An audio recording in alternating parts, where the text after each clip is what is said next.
एक बार एक लड़की के पड़ोस में एक बुजुर्ग आदमी रहता था। बुजुर्ग अपना सारा काम अकेले करते, जिसे देख लड़की को बहुत दुख होता। उसने सुना था बुजुर्ग ने कभी शादी नहीं की। एक दिन वो उनके घर गई क्योंकि उसे जानना था आखिर बुजुर्ग ने अपनी पूरी जिंदगी अकेले क्यों बिताना चाहा। लड़की ने हिचकिचाते हुए पूछा, आपने जीवन भर शादी क्यों नहीं की? बुजुर्ग ने धैर्य से कहा, जब मैं 25 साल का था, एक दिन मैं एक पार्टी में गया। वहाँ अनजाने में मेरा पैर आगे खड़ी युवती के लटकते दुपट्टे पर पड़ गया। वो सांप की तरह फुफकार मारकर एकदम पलटी और शेर की तरह दहाड़ी। ब्लडी हेल, अंधे हो क्या? मैं हकलाकर माफी मांगने लगा। फिर उसकी नजर मेरे चेहरे पर पड़ी। वो बड़े ही मधुर सुर में बोली, ओ सॉरी, मुझे लगा मेरे पति है। उस दिन के बाद से आज तक मेरी शादी करने की हिम्मत नहीं हुई। Ekdu Teen Tall Path Number 10 Ignathalam Mummy. How did Papa bring so much thalam today? Tilu, we have got 10 million subscribers on YouTube. That is why your miser Papa brought 10 mangoes. Otherwise he always brings only 2 or 3. Tilu son, I am very happy today. Ask for whatever you want. Papa, get me an iPhone. Okay, we have got 10 million subscribers. I can at least give an iPhone to my Tilu. I will gift this iPhone to my Timmy. We have got 10 million subscribers on YouTube. That is why I brought it for you. I love you, Tilu. Now both of us can talk all night long.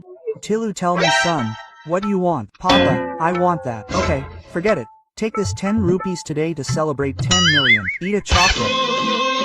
एक दिन पति ने bread के चारों कोनों को काटकर 4 triangle तिकोना pieces निकाला और बटर लगाकर पति को परोसा। असल में कंजूस पति कल एक तांत्रिक बाबा से मिलकर लौटा। जानू, मुझे जवाब मिल गया। कैसे थोड़ा खाने से पेट भर जाएगा, जिससे बहुत पैसों की बचत होगी। तुम बस तिकोना भोजन का जुगाड़ करना, ठीक है? शाम को पत्नी पराठा बना रही थी, तभी कंजूस आया। हो, तुम्हारा दिमाग घुटनों पर है क्या? गोल पराठा क्यों बना रही हो? ऐसे तो तिकोना शेप काट कर नहीं निकाला जा सकता। स्क्वायर शेप का पराठा बनाओ, समझी? अब ये कंजूस तिकोना करके मुझे परेशान करेगा। गुस्से के मारे वो स्क्वायर पराठे के कोनों को काट कर ले गई। कंजूस मजे से खाने लगा। तभी पत्नी बोली, जानू, जिस हिसाब से आप तिकोना करने लगे हो, मुझे डर है कहीं मरने के हालात में भी आप ये ना कह दो मुझे तिकोना कब्र में दफनाना। तिकोना गड्ढा करने में खर्चा कम आएगा। अरे बापले, ये ठंडला कहाँ से आया? थुपके से खा लेता हूँ, लेकिन छीलने में हाथ गंदा हो जाता है। दीदी, तेरा नौकर नहीं हूँ, भाग यहाँ से। प्लीज छील दो ना दीदी, 2 दाने आप रख लेना। ऊपर के सफेद लस्से भी निकाल दो दीदी। इसके लिए 2 दाने और लूंगी। ठीक है, 4 दाने का नुकसान हो गया, लेकिन अब खाने में मजा आएगा। टिल्लू, संतरे खा रहा है, मुझे भी 2 दाने दे। No. जल्दी खा लेता हूँ। टिल्लू मम्मी को भूल गया। सिर्फ 1 दाना ले गया।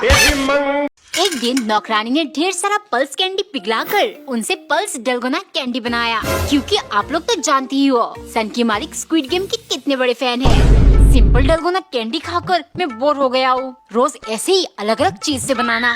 एक दिन मालिक के कहने पर नौकरानी ने सूजी से डलगोना कैंडी बनाया, लेकिन वो कड़क के बजाय नरम बन गया। मालिक, सूजी डलगोना कैंडी ठीक से बनी नहीं सकती, मैं सिंपल चीनी वाली डलगोना बना दूं? सन की चिल्लाने लगा, ठीक से नहीं बनी क्योंकि तुम काम छोड़ो।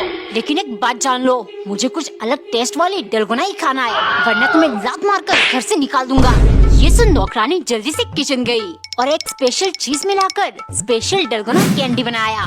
मालिक खुश हुए, लेकिन चाटते ही उन्हें बहुत तेज मिर्ची लगी।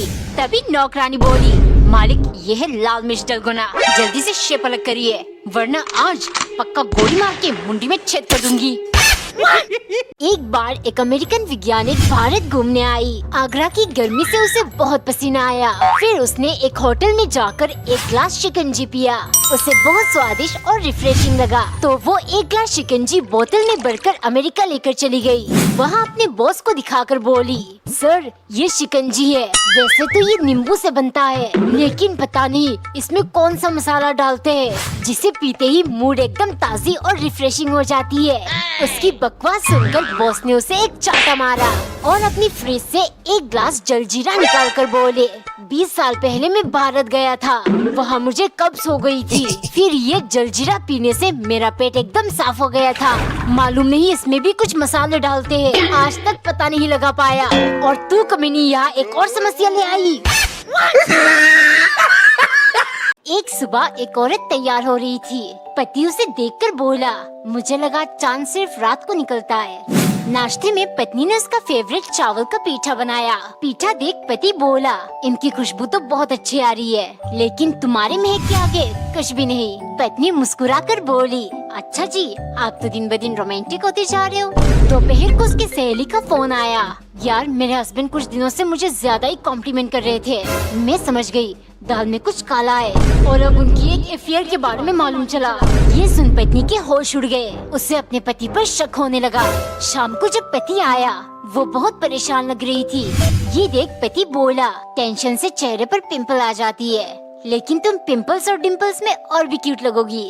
रात को जब पति सो गया, पत्नी जल्दी से उसका पर्स और बैग चेक करने लगी। अंदर उसे एक किताब मिला, सीक्रेट ऑफ सक्सेसफुल मैरिज, जिसका पहला चैप्टर था कॉम्प्लीमेंट।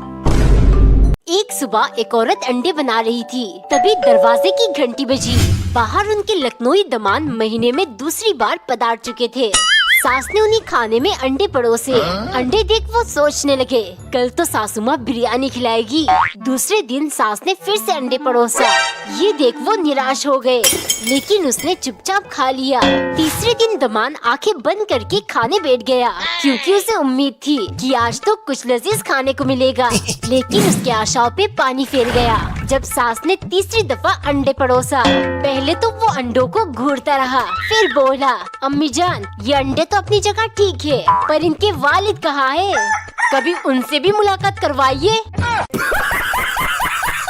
एक बार एक औरत किचन में पराठे बना रही थी, तभी दरवाजे की घंटी बजी। बाहर उनका हाफशी दमाद फिर से पधार चुका था। सासू माँ, इस बार सिर्फ 3 दिन के लिए आया हूँ और साथ में खाने का मेन्यू भी लाया हूँ। सास बोली, ठीक है बेटा, लेकिन तुम मुझे फिर से नानी बनाने वाले हो। 6 साल में 6 बच्चे, ये क्या? दमाद बोला, अरे सासू माँ, शादी से पहले कहा तो था, गरीब जरूर हूँ, लेकिन आपकी बेटी को कभी खाली पेट सोने नहीं दूंगा। वो सब छोड़िए, पराठे की बहुत बढ़िया खुशबू आ रही है, जल्दी से टेबल पर लगाइए, बहुत भूख लगी है। फिर सास ने उसे पराठे लगा कर दिया। लगातार 10 पराठे खाने के बाद जब वो नहीं रुका, तो सास बोली, बेटा, खाने के बीच बीच में पानी भी पीना चाहिए। ये सुन दमाद बोला, बीच में तो पीता हूँ। सास टोंट मारते हुए, मैंने तो नहीं देखा पीते। फिर दमाद किरकिरा कर बोला, अरे सासू माँ, अभी बीच तो आने दे पहले। एक बार एक औरत और उसके सास के बीच रोज पंगे हो जाते। बहू की हरकतें देख उनको बहुत गुस्सा आता था। एक दिन उसकी तबीयत खराब थी। माँ ने देखा बेटा उसका सर दबा रहा था। वो सोचने लगी, इसने तो मेरे बेटे को जोरू का गुलाम बना दिया, मैं ऐसा होने नहीं दूंगी। शाम को खाना बनाते समय बेटा अपने पत्नी का हेल्प कर रहा था। ये देख माँ बोली, बेटा तुम जाओ आराम करो, मैं बहू की मदद कर दूंगी। बहू तुरंत बोली, मम्मी जी बस थोड़ा सा रह गया, हम दोनों मिलकर कर लेंगे। ये सुन सास फटकारते हुए बोली, तुम अपना मुंह बंद रखो, ये तुम्हारा मायका नहीं ससुराल है, यहाँ तुम्हारी नहीं मेरी चलेगी। बहू लहले पे दहला मारकर बोली, मम्मी जी, मायका तो यहाँ आपका भी नहीं है, आपकी भी ससुराल ही है, फिर भला आपकी क्यों चलेगी? एक दिन नौकरानी ने पिंक कलर की सूट पहनकर पिंक रोटी बनाया, फिर पिंक जूस के साथ मालिक के लिए ले गई। मालिक, पिंक तो लड़कियों का कलर है, आपको कहाँ से शौक चढ़ गया? अरे मेरी गर्लफ्रेंड का फेवरेट कलर पिंक है, अगर मैं सिर्फ पिंक चीज ही खाऊंगा तो मेरा चेहरा पिंक ग्लो करेगा, जिससे वो मुझे ज्यादा प्यार करने लगेगी। एक दिन मालिक को बिरयानी खाना था, सो नौकरानी बनाकर ले आई। तुमने पिंक की जगह हरा बिरयानी क्यों बना दिया? नौकरानी हैरानी से, मालिक, बिरयानी पिंक नहीं बनती, सिर्फ हरा या केसरी बनती है। चुप, तुम्हें मैंने काम पर इसीलिए रखा है ताकि सब कुछ मेरे हिसाब से हो, अगर नहीं कर सकती तो मार मार कर बंदर बना दूंगा। सन की मुझे बंदर बनाएगा, रुक जाओ। रात को नौकरानी खाना देते हुए बोली, मालिक, आपको चेहरे पर पिंक ग्लो चाहिए ना, इधर देखिए। अब देखना, रोज एक थप्पड़ से आपका गाल बंदर की पिछवाड़े जैसा पिंक हो जाएगा, फिर क्या आपकी गर्लफ्रेंड हद से ज्यादा प्यार और चुम्मा देगी। एक दिन नौकरानी ने छोटे छोटे 4 कचौड़ी और आलू की सब्जी के ऊपर भुजिया छिड़क कर क्लब कचौड़ी बनाया, क्योंकि कुछ देर पहले सन के मालिक ने एक वीडियो देखकर नौकरानी को बुलाया। देखो, ये कोलकाता की फेमस चंगानी क्लब कचौड़ी है, बनाकर खिलाओगी तो इनाम में 500 रुपए दूंगा। कितनी अच्छी कचौड़ी बनी है, 500 रुपए लेकर शॉपिंग करने जाऊंगी। अच्छी बनी है लेकिन तुम्हें इनाम नहीं मिलेगा। अगर उस छंगनी जैसे तुम्हारे भी कपड़े गंदे होते हैं तब जाके छंगनी क्लब कचौड़ी वाली असली फील आती। अभी मजा नहीं आया। सन की पैसे नहीं देना चाहता ना, इसीलिए बहाना कर रहा है। शाम को उसने दोबारा कचौड़ी बनाया और अपने कपड़े भी गंदा कर लिया। जैसे ही वो ले गई, मालिक उसे देखकर सोचने लगे। लगता है अभी 500 रुपए देना पड़ेगा। इतने में नौकरानी बोली, अबे जल्दी से खाना है तो खा, तेरे चक्कर में यहाँ पूरा दिन खड़े नहीं रह सकती मैं। क्या हुआ मालिक, कचौड़ी भी वैसी, कपड़े भी गंदे और एटीट्यूड भी बिल्कुल छगानी जैसी। लाओ मेरे 500 रुपए।